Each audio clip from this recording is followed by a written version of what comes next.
c'est merveilleux. On vous a fait confiance, vous nous le rendez bien. Alors ce soir, on tape dans nos mains. Vous remerciez et vous encouragez. Tous ensemble, décidons de chanter. Allez, Sochaux! Allez, allez, allez, allez, allez, Sochaux! Allez, Sochaux! Allez, allez, allez, allez, allez, Sochaux!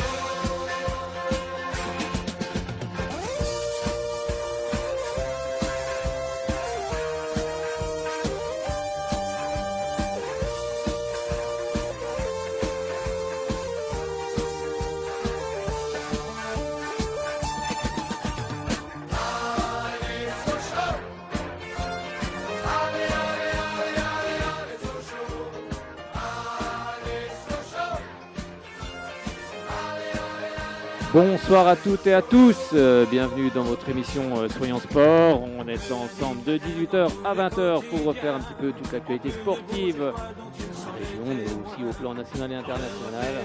On va s'intéresser, comme on le fait d'habitude, à notre petit tour des championnats étrangers. On va regarder également ce qui s'est passé en Ligue des Champions, chez les féminines et également en Ligue des Champions chez les hommes. On s'intéressera aussi à ce qui s'est passé pour la 30e journée de Ligue 1. Il y a beaucoup de choses, il y a eu beaucoup de rebondissements dans cette journée, notamment en tête du classement, mais aussi en bas du classement de la Ligue 1. On va ouvrir la page Ligue 2 avec l'Ampile Rouge, le FC Sochaux-Montbéliard, qui s'est imposé du côté du Havre. Une belle victoire tout en maîtrise des Sochaliens. Oui, on y croit encore à cette 5e place, heureusement. D'ailleurs, on aura aussi également le président du FC Sochaux-Montbéliard, Samuel Laurent, dans la partie Ligue 2 qui viendra. On lui posera des questions, mais aussi vos questions dont on avait posé sur notre page Facebook Soyons Sport. On lui posera les questions qui ont des auditeurs qui ont pris la peine et le temps de poser quelques interrogations à Samuel Laurent. On lui posera en direct. On s'intéressera également au handball, aux grands enfants du handball. C'est la Pro League qui s'est imposée face à Strasbourg et qui a enchaîné après cette victoire face à Sarrebourg. Donc une bonne nouvelle pour les Byzantins en vue du maintien. Et puis on regardera un petit peu ce qu'il y a en bref dans le sport, car il y a eu beaucoup de choses, notamment ce match de rugby énorme de la France contre le Pays de Galles. Bref, c'était une super soirée entre France Rugby et puis juste Sochaux en avant-goût. Franchement, on a passé une belle soirée samedi soir. Tout de suite, bonsoir monsieur Frédéric Fitch. Salut Fred, bonsoir à tous. Bon, ça va? Oui, ça va. Un bon week-end? Nickel, oui. Bon week-end sympa, victoire de Sochaux, comme je disais tout en va bien, avant. oui. Le match de rugby, un match, on peut le dire, de malade. Même malade. en infériorité numérique, ils ont pu gagner le 15 de France, malgré Exactement. qu'ils ont fait jouer à 14 une partie du match, j'ai vu ça. Ouais, c'est ça, ils ont pris un rouge, et puis après ce rouge, ils se sont dit, attends, c'est pas normal, et ils se sont mis en mode guerrier, et ils ont puni ces Gallois, l'équipe du Pays de Galles, qui reste quand même une grosse équipe. C'est-à-dire qu'ils étaient invaincus dans le tournoi, en plus, jusqu'à la confrontation contre les Français, en plus. C'est ça, mais après... C'est ça, c'est l'équipe de France. Après, il y a encore un espoir qui battent les Écossais à 21 points d'écart pour qu'ils gagnent le tournoi, quoi. Mais ce ne sera pas le grand chelem puisqu'ils n'ont pas gagné tous les matchs. Donc... Ouais, mais c'est pas grave, s'ils sont sacrés, on prend quand même. Même s'il n'y a pas le grand chelem au bout, je pense que les joueurs vont le prendre car c'est une victoire. Et en tous les cas, on a vécu une très très belle soirée. On en redemande des soirées comme ça. Bon, et si on s'intéressait un petit peu à notre petit tour des championnats étrangers. Après, on parlera de la Ligue des Champions. Mais on va regarder tout d'abord ce qui s'est passé pour la 26e journée. Eh bien, on va direction de la Bundesliga avec ce vendredi Leipzig qui est allé s'imposer du côté de l'Armina Bielefeld 1-0. Ce samedi, d'autres rencontres étaient au programme, avec tout d'abord le Bayern Munich, on va en parler tout à l'heure, mais futur adversaire du Paris Saint-Germain pour les quarts de finale de la Ligue des Champions, qui a battu Stuttgart 4-0 avec un triplé pour Robert Lewandowski, 17e, 23e et 39e minute de jeu. On parlera également de l'Eintracht Francfort qui a battu l'Union Berlin 5-2. Le FC Cologne et le Borussia Dortmund font match nul 2 buts partout. Wolfsburg, le club de Maxence Lacroix, est allé s'imposer du côté du Werder de Brême 2-1. Ça continue pour Wolfsburg en vue de la Ligue des Champions. Le Borussia Gladbach est allé battre Schalke 04 3-0. Et ce dimanche Mayence est allé s'imposer du côté d'Offenheim 2-0. Le Hertha Berlin a battu largement le Bayer Leverkusen 3-0 et Fribourg a battu Augsbourg 2-0. C'est terminé pour cette 26e journée de Bundesliga. Du côté du classement, le Bayern Munich est en tête avec 61 points, suivi de Leipzig deuxième avec 57 points. Troisième, Wolfsburg avec 51 points. On retrouve en quatrième position l'Eintracht Francfort avec 47 points. Du côté du bas de classement, le FC Cologne est 16e avec 23 points. 17e, l'Armina Bielefeld avec 22 points. Et puis 18e et dernier, Schalke 04 avec 10 points. Déjà condamné pour la deuxième division allemande. Il y a de grandes chances. Du côté des buteurs, Robert Lewandowski en est à 35 buts. Haaland en est à 21 buts. Et André Silva de l'Eintracht Francfort avec 21 buts également. On referme cette page Bundesliga pour en ouvrir une autre. On part du côté de l'Italie, on descend un petit peu et puis on va regarder ce qui s'est passé pour la Serie A avec un match qui avait lieu ce vendredi 19 mars avec le Genoa qui est allé battre Parme 2-1. Ce samedi, d'autres rencontres notamment à 15h et 18h. Tout d'abord, Bologne qui est allé battre Crotone 3-2. La Spezia a battu Cagliari 2-1. Et le match entre l'Inter de Milan et Sassuolo a été reporté. Il devait avoir lieu ce samedi à 20h45. Ce dimanche, l'Atalanta Bergame est allé battre Hellas Vérone 2-0. La Juventus Turin s'est fait surprendre, et oui, à domicile, face à Benevento, 1-0. La Sampdoria de Gênes a battu le Torino 1-0. Et la Lazio de Rome également est allé battre l'Udinese 1-0. Le Milan AC, lui, est allé battre la Fiorentina 3-2. Et puis Naples est allé battre l'AS Rome dans le grand match ce dimanche à 20h45. 2-0, un doublé pour Mertens, 27e et 34e minute de jeu. On referme cette 28e journée pour vous donner le classement de cette Serie A avec tout d'abord l'Inter de Milan qui est toujours en tête avec 65 points, suivi du deuxième le Milan AC avec 59 points. On retrouve troisième l'Atalanta Bergame 55 points, quatrième la Juventus Turin 55 points. Et puis en bas de classement, on retrouve 18e Cagliari 22 points, 19e Parme 19e avec 19 points, 20e Crotone avec 15 points. Du côté du classement des buteurs de cette Serie A, Cristiano Ronaldo est toujours en tête avec 23 buts. Et Lukaku, lui, est deuxième avec 19 buts, le joueur de l'Inter de Milan. Et Muriel, le joueur de l'Atalanta Bergame, en est à 16 buts. Direction l'Espagne cette fois-ci avec tout d'abord pour cette 28e journée de la Liga avec le Betis Séville qui ce vendredi a battu l'Levante 2-0. L'Athletic Bilbao ce samedi et Eibar font match nul 1-1. Le Real de Madrid continue sa marche en avant également en allant s'imposer du côté du Celta Vigo 3-1 avec un doublé de Karim Benzema 20e et 30e dont Zinedine Zidane ne comprend toujours pas qu'il ne soit pas sélectionné avec les Bleus, mais ça c'est le sélectionneur Didier Deschamps qui décide. Huesca et Osasuna font match nul 0-0. Le Real Valladolid et puis également le FC Séville font match nul 1-1. Et ce dimanche, plusieurs autres rencontres. Tout d'abord, Retafe et Elche qui font un match nul 1-1. Le FC Valence a battu Grenade 2-1. Villarreal a battu Cadix 2-1. L'Atlético Madrid a battu Alaves 1-0. Et le gros carton de cette 28e journée en Liga, eh bien, il est l'œuvre du FC Barcelone qui a battu sèchement la Real Sociedad 6-1. Avec un but de Griezmann à la 37e minute de jeu. Et puis également Ousmane Dembélé, 71e minute de jeu. Et puis l'inévitable Messi, 89e, pour ce qui est des buteurs du FC Barcelone. En tête, l'Atlético Madrid tient la première place avec 66 points. Derrière, on retrouve le FC Barcelone, deuxième avec 62 points. Troisième, le Real de Madrid, 60 points. Quatrième, le FC Séville avec 55 points. Du côté du bas de classement, on retrouve 18e Alaves 23 points, suivi du 19e Eibar 23 points. Et puis ferme la marche Huesca 20e avec 21 points. Du côté du classement des buteurs dans cette Liga, Lionel Messi en est à 23 buts, suivi de Luis Suarez 19 buts. Et puis on retrouve Karim Benzema également avec 17 buts, l'attaquant français du Real de Madrid. Direction l'Angleterre, mais l'Angleterre, c'était en facile. Il y avait du championnat, mais il y avait aussi de la Cup, n'est-ce pas, Mr. Frédéric Fitch? Vous avez regardé un peu l'Angleterre, là? Non, pas du tout, non. Comment ça, pas du tout? Vous n'avez pas regardé du tout? Non. Bah, vous êtes viré, vous prendrez votre chèque à la compta. Bon, merci, bonsoir. Voilà, bonsoir. Non, il y avait aussi de la Cup et il y avait aussi du championnat ce week-end. avec les rencontres, avec Leeds United qui est allé battre Fulham 2-1. Tottenham et Southampton, le match a été reporté. Brighton et Newcastle, Brighton a battu Newcastle 3-0. West Ham, pas de vainqueur entre West Ham et Arsenal, 3 buts partout. Et puis Tottenham est allé battre Aston Villa 2-0. Bon, je pense qu'il y a dû y avoir une petite erreur.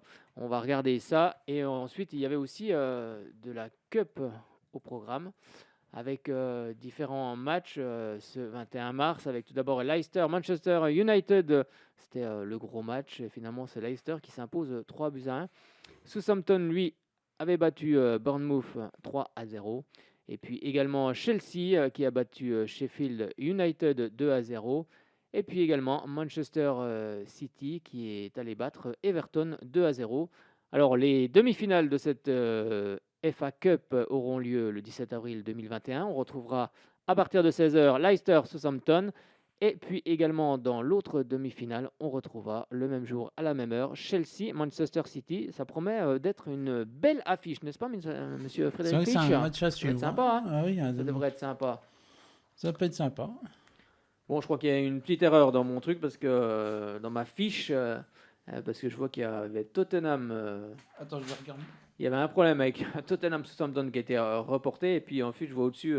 Ah non, mais c'était la 18e journée, pardon. Tottenham qui s'était imposé du côté d'Aston Villa, c'était la 18e journée. Bah, si je repars en arrière, ça va pas le faire, on va pas s'en sortir. Non, c'est bon. Exactement, on va pas s'en sortir. Bon, on va parler un petit coup Ligue des Champions quand même. Oui, parce qu'il va y avoir la... Même si il y a eu des matchs la semaine dernière. de France, alors vous avez trouvé la liste, monsieur Frédéric Fitch. Alors, quelles sont les rencontres On va déjà parler du groupe des Bleus. Allez, vas-y, donne-nous le groupe des Bleus. Alors, dans les buts, il y a Alphonse Areola, Hugo Lloris, Mac Maignan et Steve Mandanda, donc il y en a 4. Ça promet beaucoup de gardiens, là. Ils ont peur qu'il y ait... 2 gardiens qui jouent en Ligue 1 et 2 qui jouent en Angleterre, en plus. Exactement. Ensuite, en défense, nous avons Lucas Digne, Léo Dubois, Lucas Hernandez, Presnel Kimpembe, Clément Langlais, Ferland Mendy, Benjamin Pavard, Raphaël Varane et Kurtzuma.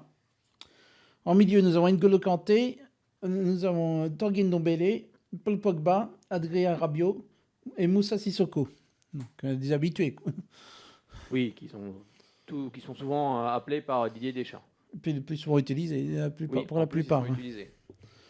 Sélectionnés, on va dire, pas utilisés, oui. Sélectionnés, voilà, c'est mieux. En attaque, on a Wissam Ben Yedder, Kingsley Coman, Ousmane Dembélé, Olivier Giroud, Antoine Griezmann, bon ça ne change pas, on a des habitués bien sûr, Thomas Lemar, Anthony Martial et bien sûr Kylian Mbappé, qui a marqué hier soir au passage dans le choc face à l'OL. Exactement, qui a mis 2 buts, il en était à 98, on en parlera tout à l'heure, et il est passé forcément 98 plus 2 si vous avez... Au centième but. On peut le dire même tout de suite, même si on ne parle pas encore du match, mais... Ça fait 100 buts au PSG, au Paris Saint-Germain. Et il a quel âge? C'est ça, 21 ans. Ou 22, 98 ou 99 si je me trompe. Il a la génération de champion du monde. Il a une vingtaine d'années quand même. Hein. Je vais regarder ça et je vais te dire ça tout de suite. Il est quand même bien parti pour en marquer encore un sacré paquet. Il en est déjà à 100 buts, c'est quand même assez extraordinaire à son jeune âge, car il est très jeune et Kylian il a même 22 ans. Il est du 20 décembre 98 en plus.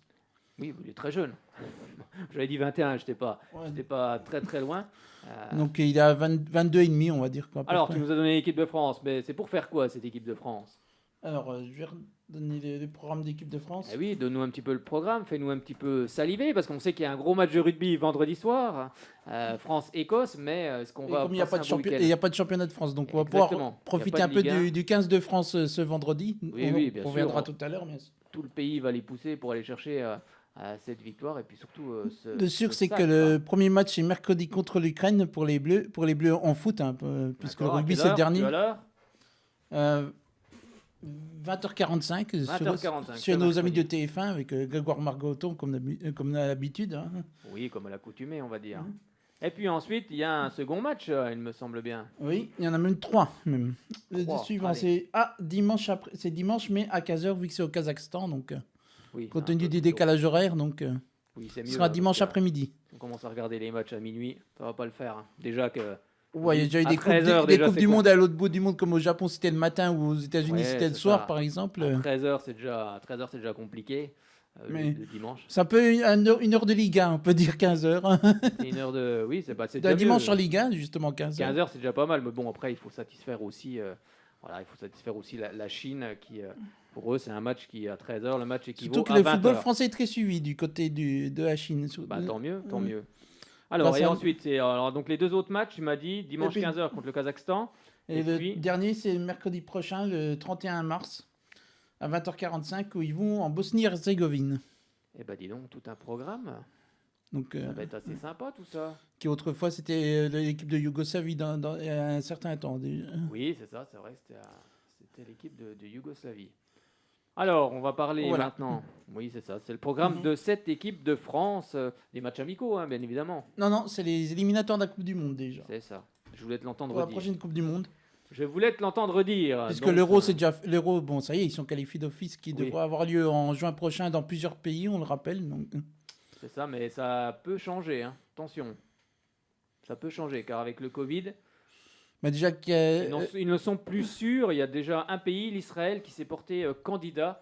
Si Ah, c'est jamais bien. on ne pouvait pas, qui est pas tout à fait en l'organiser Europe, mais qui est pas tout à fait en Europe, on peut dire. Mais bon, Oui, comme mais ils c'est un- participent dans la zone Europe Oui, puis c'est des surtout, éliminatoires de championnat d'Europe, des championnats d'Europe des nations déjà. Ouais, c'est ça, t'as raison. Puis c'est surtout un pays qui est en train de se vacciner, qui a déjà vacciné la moitié de sa Mhm. population. Alors pourquoi Donc pas on hein. espère qu'il y aura, voilà, que le Covid va disparaître petit à petit avec les vaccinations. De toute façon, Surtout, c'est l'espoir une année qu'on très a, sportive. et c'est un gros espoir. On peut dire déjà que c'est une année très sportive, puisque avec Roland Garros, ce Tour de France, l'Euro qui se profile à l'horizon, puis les Jeux Olympiques encore derrière. Donc, Oui, non, ça va être une très belle année sportive, quoi, on peut dire. une très belle année sportive. Si les gens peuvent revenir dans les stades, ça sera. Bah, déjà, encore- je reviens 2 secondes sur les Jeux. Vas-y. Hors sujet, c'est que les autorités japonaises n'accepteraient pas des supporters étrangers à venir au prochain Jeu de Tokyo, donc, qui aurait lieu cet été. Non. Oui, j'ai cru voir ça également. Donc bon, on va suivre ça avec aussi Enfin, un c'est grand dans intérêt. un premier temps. Après, ça peut peut-être changer d'ici le mois de juillet, on ne sait pas. Bah, ça va évoluer en fonction de ce virus, en fait. Hein. On suit un petit peu l'évolution du virus et puis les gouvernants adaptent au fur et à mesure un petit peu à vue. Parce On que navigue à tout ce vue, sera c'est ça. retransmis à la télévision chez nos confrères de France, Oui, Télé, toute de, façon. de France TV Sport, comme tu l'appelles Oui, souvent. de toute façon, on le verra Sur à la France TV télévision, Sport, mais sur c'est sûr que Eurosport, les c'est chaînes. sûr que c'est quand même mieux dans un stade, mais pour le moment, on ne peut pas faire autrement. Voilà pour la parenthèse multisport. Voilà. C'est On ça. reviendra c'est tout la à l'heure, de toute parenthèse, façon. parenthèse équipe de France. Et maintenant, on va s'intéresser, on va parler un peu de la Ligue des champions féminines. Je ne sais pas si tu l'as suivi un petit peu, cette Ligue des champions féminines, ou pas du tout. Pas trop non plus. Plus ça masculine, plus c'est garçon. Alors, c'est vrai que le PSG devait disputer, devait confirmer sa qualification en jouant contre le Sparta Prague. Mais les deux clubs, n'ayant pas pu jouer le match retour des huitièmes de finale suite au 4 Covid, pour les Tchèques avant le match aller, et puis la mise en quarantaine de l'équipe parisienne avant le match retour décalé au 17 mars. Donc suite à l'article 29 du paragraphe 3 du règlement disciplinaire de l'UEFA, le président de l'instance de contrôle d'éthique et de discipline a renvoyé l'affaire devant la commission d'appel pour une décision. Et en fait, cette dernière a déclaré le match perdu pour la Manche, pour le PSG 3-0. Qui devait jouer donc la semaine dernière. Donc. Ouais, c'est ça. Mais comme les Parisiennes s'étaient imposées 5-0, eh ben, Elles sont qualifiées. Exactement. Comme les garçons. C'est ça. C'était ça. Donc certains crient un petit peu au scandale, mais je pense que voilà, c'est un point du règlement dont avaient droit de bénéficier les Parisiennes. Et puis on va se retrouver avec une finale 100% française, avec le quart de finale aller, donc qui sera entre le Paris Saint-Germain et l'Olympique lyonnais, qui aura lieu au Parc des Princes, pardon. Parc des France, c'est pas le même. Non, ce serait le Stade Là, de j'ai France. fait un- Tu là, confondras j'ai avec fait le un- Stade de France. Oui, ça, Voilà. j'ai fait un medley Parc des Princes, Stade de France. Bon, ça peut être sympa, mais à la finale, ça ne veut rien dire. Donc, ça sera bien au Parc des Princes ce mercredi 24 mars à partir de 18h. Donc, ça devrait être le match retour aura lieu le mercredi 31 mars au Groupama Stadium de Dessine à partir de 18h30. Ouais, ça devrait être une belle rencontre assez sympathique entre les deux clubs qui On peut dire que monopolisent le championnat. on peut dire que Deux clubs phares en France. on peut dire que les deux équipes féminines jouent dans le même stade que leurs homologues masculins. On peut dire. Oui, bien sûr, et puis c'est tout à fait normal. Et en plus, là, on voit, par exemple, en Angleterre, la BBC et Sky Sport ont déclaré avoir conclu un accord de 3 ans et de plusieurs millions de livres pour diffuser les matchs de la Super League féminine pour la saison 2021-2022. Ça serait bien qu'il y ait aussi des accords comme ça en France pour diffuser le football féminin, car on se régale. Enfin, moi, personnellement, personnellement moi, je me régale à regarder les matchs. Donc, ça serait bien aussi pour. C'est vrai que c'est toujours privilégié au foot masculin. Oui, il devrait y faire un peu aussi pour les filles, quoi. Bien sûr. Bah, il faut que ça soit au même niveau, tout simplement. Comme tu vois, Beansport qui retransmet des fois les matchs de championnat de hand féminin, comme avec le SBF, bien sûr. Après, c'est plus Beansport maintenant, c'est Sport de France. Ça a changé parce que Beansport s'est consacré que à la Lidl Star League et a laissé un petit peu de côté. Plus les Coupes d'Europe la saison prochaine en football. Mais après, Sport de France a repris le flambeau. Et c'est vrai que j'espère en tous les cas qu'il y aura de nombreux diffuseurs et puis que ça amène aussi de l'argent, hein, parce que comme tout, hein, après, pour attirer des joueuses comme des joueurs importants, il faut aussi de l'argent. Mais comme tu parlais du handball, c'est vrai qu'elles ont conclu une convention collective qu'il n'y avait jamais eu dans le handball féminin. Et c'est vrai qu'elles vont pouvoir bénéficier d'avantages qu'elles n'avaient pas avant. Et ça, c'est une grosse avancée. Et il faut espérer qu'il y ait cette avancée partout pour le sport féminin. Parce que nous, on se régale en allant voir le handball, en allant voir du football, en allant voir un petit peu tous les sports. Bon, on ne veut pas suivre tous les sports parce que c'est compliqué. Sinon, on y passe tous nos week-ends. Mais c'est vrai que c'est intéressant. Donc en ce moment, avec le foot, on a pratiquement des matchs tous les jours entre les Coupes d'Europe, les équipes nationales. Oui, c'est ça. Bon, après, c'est à la télé, mais voir le sport local. Mais en vrai, parce que c'est un peu compliqué. C'est un peu compliqué au niveau public, mais après c'est au vrai niveau. Que le week-end, on est beaucoup sur les terrains. Nous ici, à Soyons Sport. Et puis on suit un petit peu tous les footballs, et le football féminin aussi également. Et pour l'instant, le football, on peut pas le sport trop amateur dans sa grande diversité. Et c'est vrai que pour le moment, le sport amateur est très touché par surtout le foot qui apparemment ne reprendra peut-être pas non plus. Donc. Oui, il y a de grandes chances que le basket a arrêté, le handball a arrêté aussi. Je crois que je ne sais pas si le volleyball n'a pas arrêté aussi. Enfin bref, tous les sports arrêtent les uns derrière les autres. Le foot aussi. Et le foot depuis la fin octobre, ils n'ont pas repris. Par exemple, la Nationale 3. La N2 devait reprendre, n'a pas repris. Oui, à mon avis, il y a des chances que ça se termine par une saison blanche. Mais bon, après, on verra ce que vont décider. Après, tout peut changer d'ici là, mais bon, ça m'étonnerait que ça reprenne. Mais bon. On verra. Approche des grandes compétitions qui approchent derrière, donc c'est ça, il y aura des grosses compétitions. On va refermer cette page Ligue des Champions féminine. On va ouvrir une autre page, la Ligue des Champions également, mais chez les garçons cette fois-ci, avec des affiches pour ces quarts de finale. On vous les donne. Le 6 avril, vous retrouverez Real de Madrid, Liverpool. Bon, un prono, Frédéric Fitch, Real, Liverpool. Peut-être Real. Real, allez. Moi, je vois Liverpool, allez. Les Reds. Ouais, pourquoi pas. Le 6 avril également à 21h, Manchester City et Dortmund. Oh, les Citizens, je dirais. Ouais, moi j'aurais mis City aussi. Le 7 avril à 21h, Bayern Munich, Paris Saint-Germain. Alors, revanche de la finale. Je ne sais pas si tu as vu sur les réseaux sociaux, Thomas Müller. Oui, c'est ça, Thomas Müller. Thomas Müller, oui, c'est ça. Qui a. Bon, je ne sais pas s'il a vraiment chambré les Parisiens, mais. En tous les cas, il a dit que ça allait être un gros match face au Paris Saint-Germain, parce que ça reste une peut-être que les Parisiens prendront la revanche de la finale perdue en juin dernier. Puis, après, le Bayern Munich reste une grosse équipe. Mais attention, ils ont quelques petits problèmes défensifs. Donc, bon, après, le Paris Saint-Germain, après, moi j'entends partout, les Parisiens passeront pas, les Parisiens ceci, les Parisiens cela. À ce compte-là, il faut qu'ils aillent jouer, qu'ils envoient l'équipe des 16 ans. Et non, ils vont jouer un match, ça se joue sur 2 matchs. Donc, tout est possible, bien évidemment. Match aller à Munich. Bien sûr, comme on voit ce qu'ils ont fait face à Lyon, on en reparlera un petit peu plus dans la partie Ligue 1. Eh bien, si elles jouent comme ça, tout est possible. Moi, je dirais Paris, mais ça va être très serré entre les deux clubs.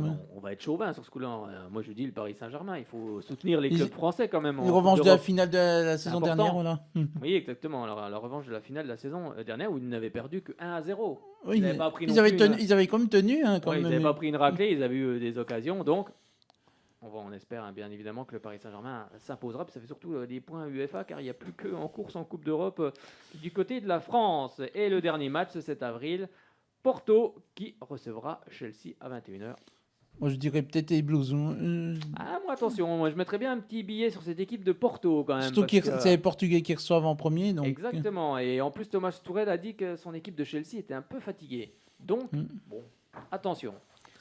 Donc ça sera. Pas un coup de blues avec les Blues contre Porto. Monsieur Frédéric Fitch est en forme, il fait même des vannes.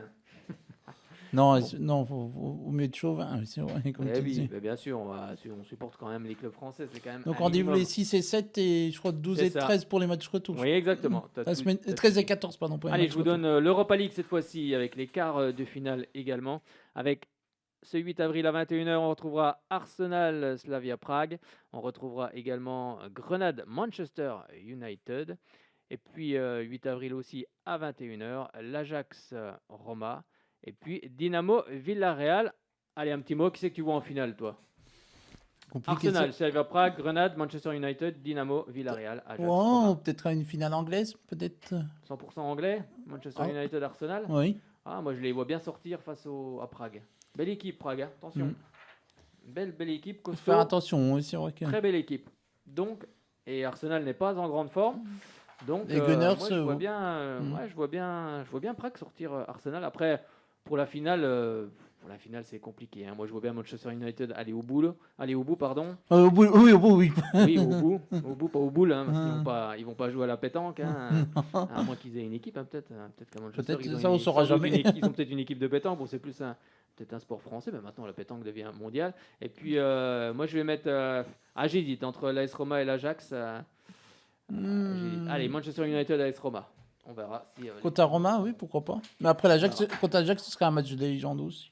C'est plus le même Ajax qu'on a vu il y a 5-6 ans, mais voilà, ça reste une belle équipe aussi, mais c'est pas la même équipe quand même. Donc je pense qu'il laisse Roma, voilà, s'ils sont à leur niveau, ils devraient passer. Eh bien, on va Good refermer. luck aux équipes, quoi. Bonne Ouais, chance. c'est Hein. ça, bonne chance. Oh, puis il nous le dit en anglais là. Good Good luck. luck.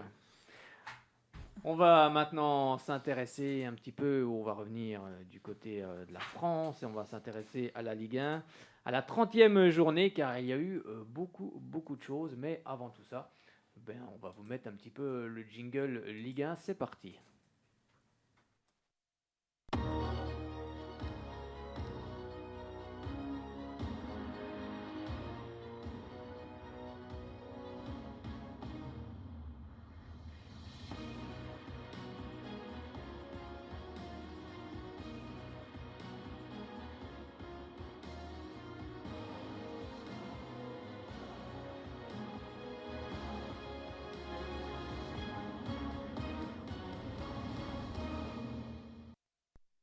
On va s'intéresser maintenant. Oui, il n'y avait pas de foot féminin, bien de me le souligner. Frédéric Fitch, j'avais déjà regardé, mais oui, il n'y avait pas de division 1 Arkema ce week-end, car il y avait de la Ligue des Champions au programme. C'est bien ça, c'est ce que je voulais dire? Attends, bouge pas. Ah, désolé pour les Arsènes, hein, désolé. Hein. Ça l'arsène. Ouais, désolé les Arsènes. Hein, comme... Désolé Arsène, Arsène qui? Arsène Wenger? Non, les Rien Larsen. faire, Arsène Wenger. Non, les Larsen, je veux dire. Les Larsen, oui, ça. Larsen. Oh, ça arrive, hein, c'est Je vais comme nous ça. excuser pour ces petits Oui, parce soucis qu'en fait, techniques. on retransmet en même temps pas YouTube, En sur live Facebook. voilà. Sur Facebook, et puis forcément, de temps en temps, ça crée des larcènes, mais bientôt, vous allez peut-être, on l'espère, nous voir en direct grâce à des caméras que la radio va sans doute installer, et vous pourrez nous voir directement en Facebook, donc le son sera meilleur, enfin bref, vous l'aurez compris, tout sera meilleur, de meilleure qualité, et on pourra nous voir, et ça sera quand même beaucoup plus sympa. Et Ça peut être sympathique, c'est vrai. Oui, ça peut être sympathique, mais après, il ne faudra pas faire de singerie, hein, Monsieur Fitch, hein, derrière le micro. Hein. Je pense pas, non. Allez, on ouvre cette page. On ouvre tout d'abord cette page Ligue 1 avec la 30e journée. Et on va parler du match avancé avec l'AS Monaco qui se rendait du côté de l'AS Saint-Etienne. Et c'est une victoire pour les Monégasques, victoire très large. 4-0. Début signé Jovetic, 13e minute de jeu. Chouameni, 55e, Sofiane Diop, hein, qu'on connaît bien du côté de Sochaux, qui flambe hein, maintenant du côté de l'AS Monaco. Il n'avait pas beaucoup de temps de jeu du côté de l'ASM, du côté du FC Sochaux, pardon. Mais quand il rentrait, on sentait que voilà, c'était un garçon vif et très technique. Et en tous les cas, il a fait son trou du côté de Monaco et puis il a marqué ce 3e but. Le 4e but a été marqué par Diatta, 76e minute de jeu. Et c'est une victoire pour les Monégasques. On va écouter la réaction de Claude Puel qui dit simplement on est tombé sur plus fort ce soir. Et puis Niko Kovac, et il dit il faut assurer la 4e place avant d'aller voir plus loin. Je pense qu'on est tombé sur une très grosse équipe de Monaco qui a mis dès le départ, dès l'entame, beaucoup d'intensité dans le jeu. Et un gros niveau physique, répétition d'efforts et puis qualité technique. On a essayé un petit peu de rivaliser, de récupérer quelques ballons, d'effectuer du pressing. Mais d'une part, on n'a pas réussi à maintenir le rythme. Et après, on n'a pas réussi à garder un peu plus le ballon quand on le récupérait. Donc, et sous pression, on a eu trop de déchets. Donc automatiquement, ça a permis à cette équipe de faire le match qu'elle a fait. Et on n'a pas pu ou su hausser notre niveau dans l'intensité et dans la qualité technique pour avoir des temps de jeu un peu plus importants. C'est dommage. Également, en première mi-temps, je considère qu'on a eu pas mal de coups de pied arrêtés, qu'on n'a pas bien exploités, qui auraient pu représenter des bonnes situations et des occasions. Donc à partir de là, c'était difficile tout simplement de rivaliser avec Monaco ce soir. On était trop loin. Donc ça fait mal, bien sûr, de prendre, ça fait pas plaisir. Oui, c'est clairement une très belle performance ce soir. On a effectivement livré une belle prestation. Je pense que le résultat parle de lui-même. En deuxième période, nous avons livré vraiment une très belle prestation et je suis très satisfait du résultat. Quand on joue de cette manière, concentré, en pressant notre adversaire, c'est dur pour nos adversaires justement. Et maintenant, on a 2 semaines pour savourer, pour se reposer et pour se reconcentrer pour le match face à Metz.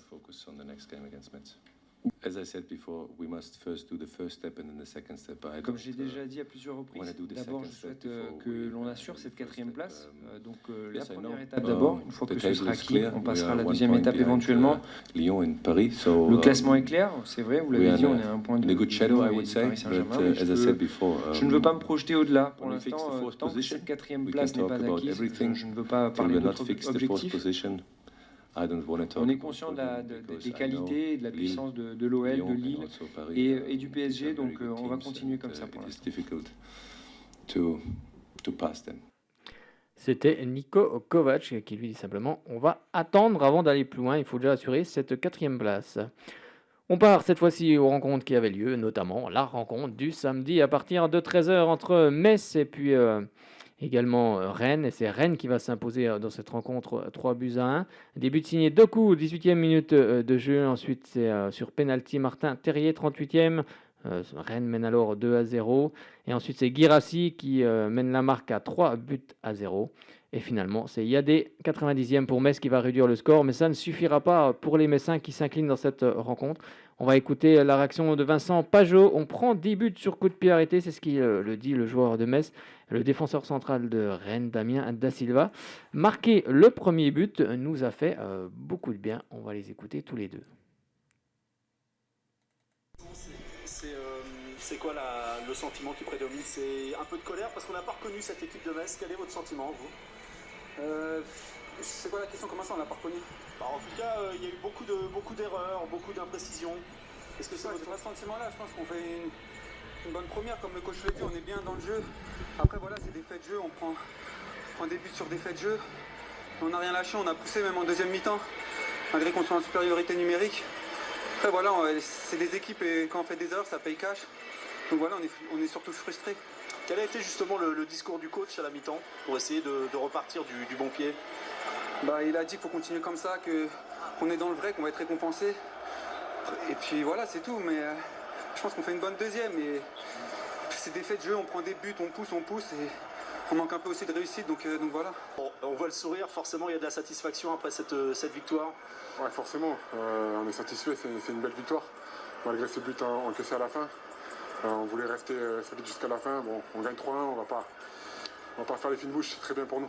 Ouais, et c'était aussi important d'enchaîner, aussi d'avoir arrêté cette spirale négative et de poursuivre finalement cette série positive. Exactement, on savait qu'il fallait arrêter la spirale et qu'on était capable de partir sur quelque chose de positif. Nous, on a gardé la confiance tout au long de la saison, même dans les moments compliqués. Mais aujourd'hui, on ne peut pas dire qu'on en est encore sorti, on veut faire encore beaucoup plus et beaucoup mieux. Est-ce que de votre positionnement, Damien, vous sentez des joueurs peut-être plus libérés, plus libres? On sent aussi une meilleure maîtrise technique. Est-ce que c'est votre votre sentiment vu du terrain? Oui, en général, on est meilleur. En général, on retrouve de la confiance offensivement. Voilà, on marque les premiers, ça nous fait beaucoup de bien mentalement. Ce qui nous portait défaut en ce moment, c'est qu'on prenait ce premier but et derrière, on avait du mal à rebondir lors du match. Et le fait de marquer en premier, ça nous fait beaucoup de bien. Merci Damien. C'était Damien Da Silva, le défenseur central de cette équipe de Rennes. On va maintenant s'intéresser à la rencontre entre Brest et Angers qui finalement s'est soldée par un match nul 0 partout. Mais le Racing Club de Lens, lui, continue sa marche en avant. Les Racingmen, oui, on peut dire comme ça, sont allés s'imposer du côté de Strasbourg 2-1. Début de Ciné Eidara, 5e minute de jeu. Ensuite, une égalisation de Strasbourg, Bellegarde 20e, et c'est finalement Fofana 40e minute de jeu qui va clore la marque avant la mi-temps, et on en restera là. C'est Lens qui donc s'impose dans cette rencontre. On va écouter tout de suite les réactions avec tout d'abord Dimitri Liénard. Ah ben, on a perdu ma feuille, voilà, c'est ça, c'était égaré. Ma feuille avec, oui, la réaction de Dimitri Liénard qui, lui, revient sur le fait que ce soit Liénard ou même Neymar en face, ben, les Lensois ne se posent pas de questions, ils jouent. Et on va écouter également Franck Hez qui parle de ses joueurs et qui indique simplement que ces joueurs bossent fort et ils sont récompensés.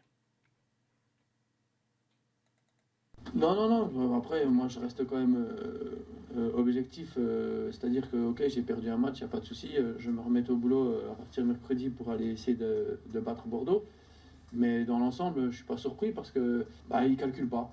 Quand je les regarde, ils ne calculent pas. Ils vont au charbon, peu importe, qu'ils jouent Lorient, qu'ils jouent Nantes, qu'ils jouent Strasbourg, ils ne calculent pas. Ils restent dans leur schéma. Bon, après, je n'ai pas vu tous les matchs de Lens, hein, je dis bien. Mais la plupart du temps que je les vois jouer, ils ne calculent rien et c'est plaisant parce que ce soit, je vais extrapoler, que ce soit Neymar ou Liénard en face, pour eux c'est la même chose. Entre guillemets, hein, j'exagère, mais ça fait plaisir parce que c'est une équipe qui vient de monter et voilà, ils jouent et ils prennent les matchs les uns après les autres sans rien calculer. Après, donc, je ne suis pas dans l'effectif, je ne sais pas ce qui se passe, mais en tout cas, de ce qu'on voit, c'est plutôt plaisant de voir cette équipe de Lens. Ils ont du cœur, un peu comme nous. C'est une équipe qui a du cœur, qui refuse pas le combat, mais par contre, voilà, ils jouent. Ils se prennent pas la tête et ils ont, je sais pas si je vais me contredire, ils ont un schéma, ils restent dans leur schéma et basta. Voilà. Donc bravo à eux et je leur souhaite une bonne fin de saison pour s'ils arrivent à se qualifier ou pas pour l'Europe, mais en tout cas bravo pour ce qu'ils font. Oui, 9 matchs de Ligue 1 sans défaite, 5 victoires, 4 matchs nuls. Voilà, ça prouve que non seulement il y a de la stabilité dans nos résultats, mais il y a aussi de la stabilité dans notre jeu. Qu'on soit à l'extérieur ou à domicile, on joue, on pose des problèmes à l'adversaire. On est ces derniers temps souvent récompensés. Les joueurs travaillent fort et c'est bien d'être récompensé.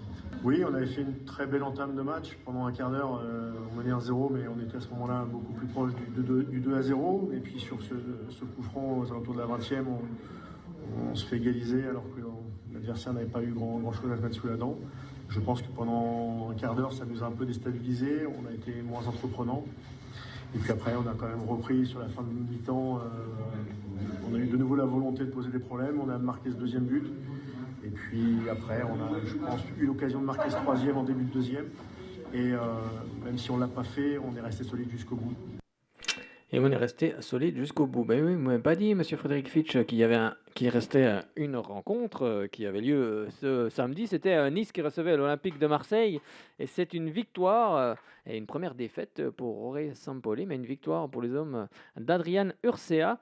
Victoire grâce à Thuram, le frère de Marcus Thuram, 34e minute de jeu. Ensuite, c'est Guiri. Comment ? L'autre fils de Lilian. Oui, c'est ça, l'autre fils de Lilian. Et puis également Guiri à la 74e minute de jeu. C'est Alexis Claude Maurice, 90e, qui parachève le score final. On va écouter tout de suite la réaction du Niçois Morgan Schneiderlin qui lui parle d'un match référence. Et puis Saïf Eddine Kawi, vous allez l'entendre, il est dégoûté, le joueur de l'OM. Et Jorge Sampaoli, il parle d'une bonne première et ensuite l'équipe s'est liquéfiée. Morgan, est-ce que c'est une victoire référence ? Ouais, c'est une victoire de référence. C'est dommage que peut-être on l'a aussi tard dans la saison. Pour être honnête, non, c'est frustrant de nous voir faire des performances comme ça parce qu'on sait qu'on a les capacités et on on l'a affiché dans quelques matchs sur une mi-temps ou quoi, mais le faire sur un match c'est plus difficile. Aujourd'hui, on peut dire, malgré quelques petites situations, on a fait un match sérieux et on est content, donc il faut s'appuyer sur ça pour la fin. Comme voiture, on a totalement raté notre match, que ce soit en première ou en deuxième. Il fait encore un peu convalescence. Je sais pas. On a l'impression que vous êtes dégoûté là, ce soir. Ouais. Vous n'avez pas les mots pour expliquer? Non. Bon, merci. Creo que a control. Nos vamos perdiendo mejor partido que el rival. En el segundo tiempo, una desesperación que nos llevó a cometer errores en un criterio. Y bueno, ahí el partido fue de lo mejor del equipo desde a distintas alturas. En esa relación desesperado. En el segundo tiempo, terminamos hoy nosotros. Oui, en effet, la première mi-temps, au début, nous a été plutôt favorable. On était supérieur dans la maîtrise et on se retrouve mené 1-0 à la mi-temps de façon injuste, car on a mieux joué que l'adversaire. En seconde période, on a commencé à abandonner le jeu collectif et on a commencé à entrer dans une anarchie de jeu qui nous a amené à commettre des erreurs. On prend le deuxième but au moment où on essayait justement de pousser Nice dans son camp et ça s'est terminé par un match défavorable pour nous. Sur la première mi-temps, c'est le meilleur niveau de jeu que j'ai vu de l'équipe. On était capable de jouer vers l'intérieur, on a été supérieur à diverses hauteurs du jeu, mais on n'a pas su concrétiser les occasions. Et ensuite, on a vu une équipe plus désespérée et ça donne une conclusion logique au match ce soir. C'était Nice-Marseille. On revient au match qui avait lieu ce dimanche avec tout d'abord à 15h Montpellier-Bordeaux, victoire des Montpelliérains 3-1, début de signé et également Wang, 28e minute de jeu, le Bordelais qui ouvre le score 1-0 pour Bordeaux. Ensuite c'est Sambia sur un superbe coup franc, 35e minute de jeu qui égalise. Ensuite Gaëtan Laborde, 58e et l'inévitable Mavididi, 69e qui donne la victoire à cette équipe de Bordeaux. On se dirige maintenant vers le stade de la Beaujoire avec Nantes qui recevait Lorient.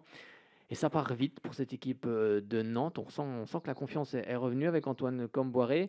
Moigny, deuxième minute de jeu, ouvre la marque avant que, à la 87e minute de jeu, Lorientais marque d'un coup franc de 40 mètres. Tenez-vous bien, magnifique. Il n'y a pas d'autre mot. Moi, si vous ne l'avez pas vu ce coup franc, franchement, allez le voir sur les réseaux sociaux, en vidéo. Franchement, il est somptueux. On voit la trajectoire de la balle, elle flotte un petit peu, ensuite elle tourne un peu et elle finit en pleine lucarne. Franchement, magnifique. Eh bien, je vous propose d'écouter tout de suite Abdoulaye Touré, le Nantais, qui lui parle du fait que son équipe a trop reculé. Et puis Armand Lorientais, le buteur, à force de m'entraîner, il s'est rentré aujourd'hui. Et oui, il n'y a pas mieux que l'entraînement. De nouveaux points de perdus pour Nantes, avec cette victoire qui vous tendait les bras. Oui, il y a de la déception aujourd'hui parce qu'au vu de la première mi-temps, je pense qu'on maîtrisait le match. On a même eu l'occasion de mettre le deuxième but. En deuxième mi-temps, on a reculé, on leur a laissé le ballon. On savait que c'était une équipe qui aimait bien prendre le temps et procéder en attaque placée. On leur a laissé le ballon et au final, on prend un but. Comment vous expliquez ça, ce mal récurrent nantais? Reims, c'était ça, contre Lorient, de nouveau? Justement, c'est de ne pas reculer. Justement, quand on mène nos scores, justement, d'essayer de mettre ce deuxième but pour le mettre à l'abri. C'est pas ce qu'on fait, on recule, on leur laisse le ballon et au final, on se fait piéger. Merci Abdoulaye.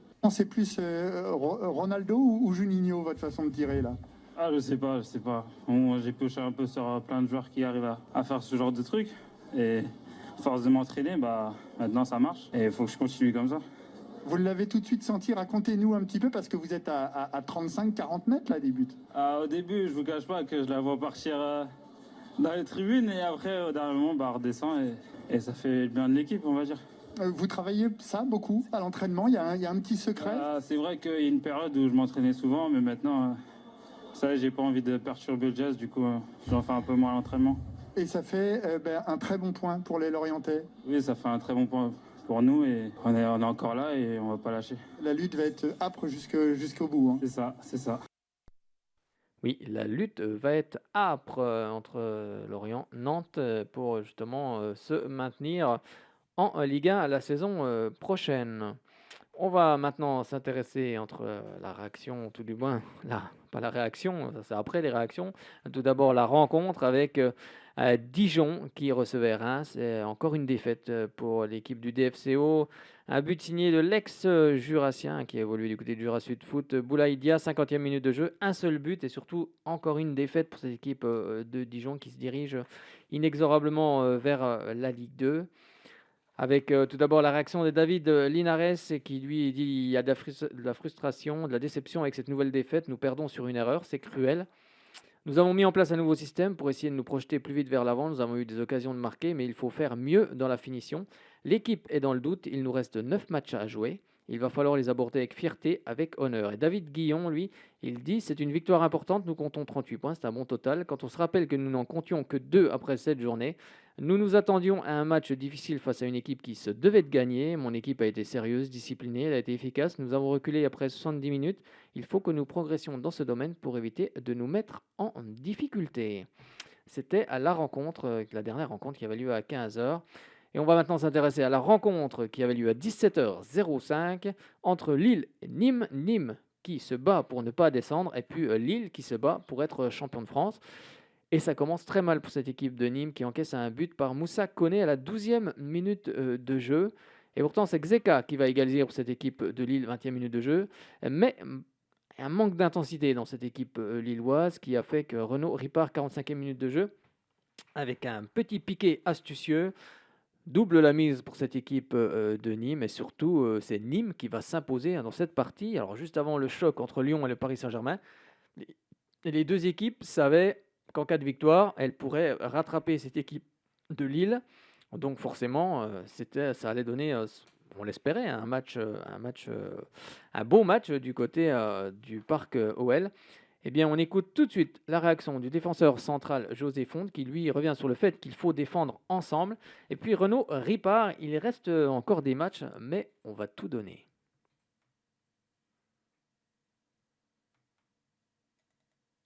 C'est un match de foot. Paris il a perdu contre Nantes aussi. C'est pas un match que on n'a pas été performant. Il n'y a pas d'excuse. On n'a pas être là dans le match. Mais 8 matchs jusqu'à la fin. Tout s'est ouvert. Et on continue la bataille. Est-ce que c'est un peu la pression qui s'abat sur vous? La pression, c'est pour tout, mais pour moi, c'est un peu plus d'attitude, envie. Et tout le championnat, on est solide défensivement, mais aujourd'hui, on a oublié de défendre en première. Et ça, c'est le problème. Notre règle numéro 1, c'est de défendre bien, prendre pas des buts. Après, on va avoir des occasions tous les matchs. Mais on n'a pas fait ça. Et quand tu ne défends pas ensemble, c'est toujours difficile. Je ne sais pas si vous en aviez rêvé, mais Nîmes l'a fait, s'imposer ici, sur la pelouse du leader. Ouais, de toute façon, le coach nous l'avait dit à la causerie, il fallait venir avec des ambitions. Même si sur la fin, on a beaucoup subi, je pense que c'est ce qu'on a fait aujourd'hui, c'était plutôt cohérent. Maintenant, il ne faut pas s'emballer, il reste beaucoup de matchs, beaucoup de points, donc c'est bien.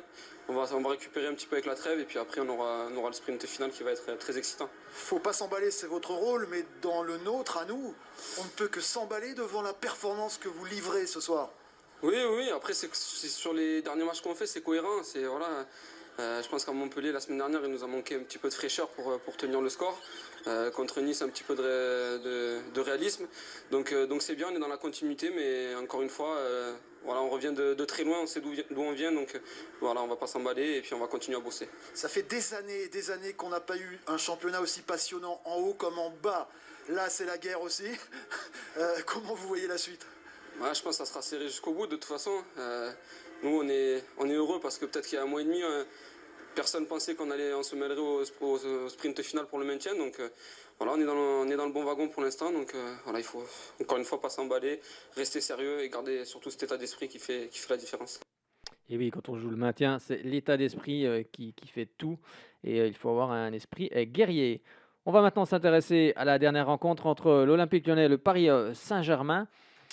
Une rencontre qui tenait toutes ses promesses avec la défaite de Lille. Elle a tenu toutes ses promesses, surtout pour les Parisiens qui sont mieux rentrés dans cette partie. Dès la 15e minute de jeu, c'est l'ouverture du score de Mbappé à la 15e minute de jeu. Ensuite, c'est 32e minute de jeu, Danilo Pereira qui double la mise, 2-0. Ensuite, au retour des vestiaires, André Di Maria triple la mise sur un coup franc que personne ne touche, mais c'est Moïse Kean qui fait le geste de toucher le ballon et qui trompe un petit peu Anthony Lopez. Ça fait 3-0. Là, on se dit que Lyon va vivre une sale soirée. Ensuite, ça fait même 4-0 avec un nouveau rush de Mbappé à 52e minute de jeu et qui inscrit son 100e but par la même occasion. Ensuite, Slimani, 62e, va réduire le score. Ensuite, 81e également, Maxwell Cornet va réduire encore un petit peu plus le score, 4-2. Il aurait même pu avoir le 4-3 sans un super arrêt de Keylor Navas, mais on en restera là, 4 buts à 2. Le PSG était en mode, on va dire, mode Ligue des Champions, mais vraiment plus encore, parce que vraiment ils ont fait un match. Quand ils sont comme ça, ils sont difficilement prenables. Et c'est cette équipe de Lyon qui perd des points dans la course au titre. Et c'est surtout les Parisiens qui enchaînent bien et qui ont fait preuve d'abnégation justement avant des gros matchs dans 2 semaines contre Lille et puis également contre le Bayern Munich. On va écouter la réaction de Rudy Garcia qui lui dit simplement il faut mettre plus d'intensité. Et Idrissa Gueye, pour lui, le Parisien, ils ont fait un bon match et il n'a pas tort. C'est un match de foot. Paris il a perdu contre Nantes aussi. C'est pas un problème de plan de jeu ce soir. C'est un problème que contre cette équipe, si vous ne gagnez pas les duels, on l'a vu en première période, on perd un duel sur Kean, il centre et on prend un but. On perd un duel contre Danilo dans la surface de la tête et on prend un deuxième but. C'est un problème de manque d'impact athlétique. Et ça, c'est pas possible contre une équipe qui s'est mise en mode grande équipe de Paris. Parce qu'il faut aussi souligner que Paris a été très bon ce soir. Mais que nous, on n'a pas été suffisamment bien dans tous les paramètres, y compris l'utilisation du ballon. On a souffert de ne pas savoir suffisamment bien sortir de leur contre-pressing, de ne pas utiliser la profondeur surtout. Quand on l'a fait, on a marqué par Maxwell Cornet. Et donc, on a fait une première heure de jeu 4-1 et à 4-2. Si on a la chance de mettre la grosse occasion d'Islam Slimani sur le coup franc de Léo et la remise de Marcelo, on peut espérer prendre un point, mais honnêtement, sur la première heure de jeu, on ne le méritait pas. Ils en voulaient plus que nous, et rien que de dire ça contre le PSG, c'est une anomalie. Voilà. Quand on joue ce Paris Saint-Germain-là, il faut être à plus de 100% de nos possibilités, ou au moins à 100%, et ce soir, on ne l'a pas été. Donc le regret, il se situe là. Après, la course continue. Il reste 8 matchs, on est encore dans la course, donc c'est pas le problème. On avait envie de bien jouer aujourd'hui, donc on savait que on jouait contre une bonne équipe. Voilà, on est venu leur mettre la pression tous ensemble. On a bien joué au foot et voilà, on est content de gagner ce match-là. Ils sont contents les Parisiens et on écoute Kylian Mbappé qui était sur le CFC hier et puis qui justement parle de ses 100 buts en tous les cas. Tout le monde le félicite pour ses 100 buts marqués depuis qu'il a commencé en professionnel. Nouvel interro, en tout, ça fait combien de buts en professionnel dans votre carrière? Équipe de France, Monaco, Paris, voilà. Vous tenez les comptes, je sais. Ça, je sais plus. Je dois être dans les 160 et quelques, mais je sais plus. Gauthier va vous dire. Gauthier Cuisine va vous dire. 163, Kylian. Vous étiez pas loin. Voilà, 163 ce soir. Ça ouais, voilà. Vous étiez à 161 avant le début du match. C'est bien, la route continue. Elle fait que commencer. Voilà, j'ai encore beaucoup d'années devant moi pour me perfectionner, pour m'améliorer. Donc je pense que ça peut que aller mieux. Bon, Kylian, il n'y a plus de magnétoscope, on sait bien, mais vous appelez la famille, vous leur dites de préparer quelque chose, le disque dur, parce que dans 5-10 minutes, on va diffuser vos 100 buts en Ligue 1 sur les antennes de Canal. On avait un peu anticipé, on n'a pas monté ça à partir de la 60e. Voilà, mais les 100 buts que vous avez marqués en Ligue 1, on va les offrir à nos abonnés ce soir dans une dizaine de minutes. J'espère que ça vous fera plaisir. Merci beaucoup en tout cas, Kylian. Merci, j'espère. Merci, bonne soirée. Vous allez regarder? Non, je les connais par cœur. Allez, bon retour. Merci, Kylian Mbappé. Il les connaît par cœur. Mbappé, sous tous ses buts. Alors en tête, le Paris Saint-Germain avec 63 points, suivi de Lille, 63 points également. Troisième, Lyon, 60 points. Attention, quatrième, Monaco, 59 points. Ensuite, un peu plus bas, on retrouve cinquième position, Lens, qui fait une super saison pour un promu, qui est 48 points. Ça va être une belle partie, une belle fin de saison, en tout cas en haut de tableau. En bas de tableau également avec Nîmes, qui est barragiste en étant 18e avec 29 points. 19e, Nantes, 28 points. Et on retrouve 20e Dijon avec 15 points, qui Dijon a déjà un pied bien plus que ça en Ligue 2. Mais il reste encore 9 matchs. Tout peut encore être possible, mais ça va être compliqué. On va refermer cette page Ligue 1 et puis